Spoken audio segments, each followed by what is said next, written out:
Fala galera, eu sou o professor Carlos Magno do DaBio e hoje nós vamos falar sobre tecido sanguíneo, toda essa parte líquida e seus componentes. Nós vamos falar dos glóbulos vermelhos, glóbulos brancos, plaquetas e do plasma, ok? Só lembrando a vocês que qualquer notificação sigam o nosso Instagram, DaBio 2018. Vamos lá para a nossa imagem e vamos dar uma olhada e vamos dar uma discutida sobre isso e vamos aprender um pouquinho. Beleza, galera? Bom, vamos falar aqui dos componentes do sangue. E aqui vocês estão visualizando nesse desenho maravilhoso que eu fiz, em que nós temos 55% de plasma, glóbulos brancos é uma quantidade um pouco menor do que 1%, e aí em torno de 44% glóbulos vermelhos. Então a gente sempre diz que tem 55% de plasma e de elementos figurados, parte sólida, nós vamos ter glóbulos brancos, plaquetas, glóbulos vermelhos perfazendo esses 45%. Tá de boa? Eu queria que vocês se ligassem em uma coisa. Um indivíduo adulto, ele vai ter aproximadamente 7% da sua massa corporal ligada ao volume líquido circulante no seu corpo. Então, por exemplo, nós podemos mensurar uma pessoa de 70 a 80 quilos, mais ou menos tendo de 5, 6 litros de sangue no seu corpo, né? De 4 a 6 litros de sangue no seu corpo, uma pessoa de 70 a 80 quilos. Tá de boa? Beleza. Então vamos falar primeiro dos componentes do plasma. Componentes do plasma, a gente vai ter água, 92% de água, que vai servir como solvente.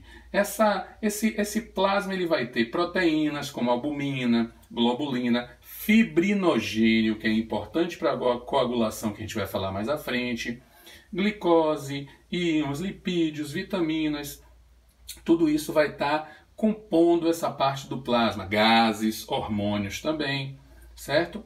E aí a segunda parte a gente tem os elementos figurados. Aí a gente tem os glóbulos vermelhos, que tem a ver com a questão das hemácias, os eritrócitos, que são as hemácias amadurecidas, que tem o papel de transporte de oxigênio, transporte de gases.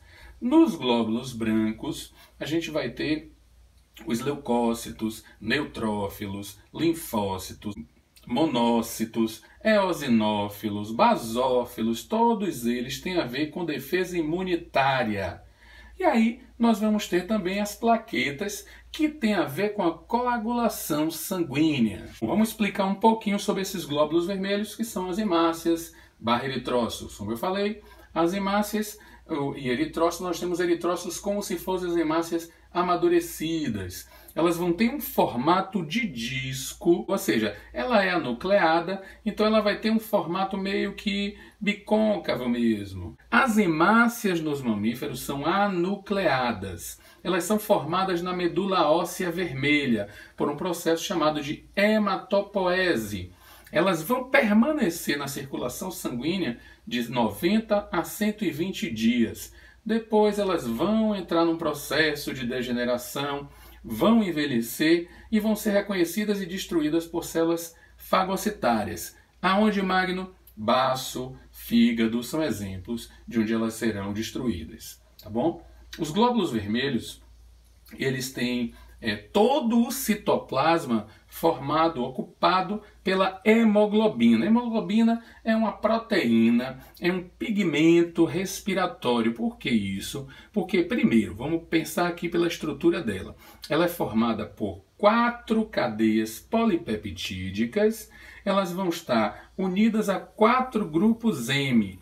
Cada grupo M desse vai ter um íon de ferro. E é justamente esse íon de ferro que atrai o oxigênio, que é o papel principal das hemoglobinas, né? Então, ela vai dar esse pigmento avermelhado. Quer ver uma curiosidade? Se a gente não tivesse o ferro como íon portador, possuindo, ligado a essa hemoglobina, se fosse, por exemplo, o cobre, nosso sangue não seria vermelho. Então é o ferro que dá essa cor avermelhada. Nosso sangue seria, por exemplo, da cor azul, como a gente encontra em certos animais. Ok?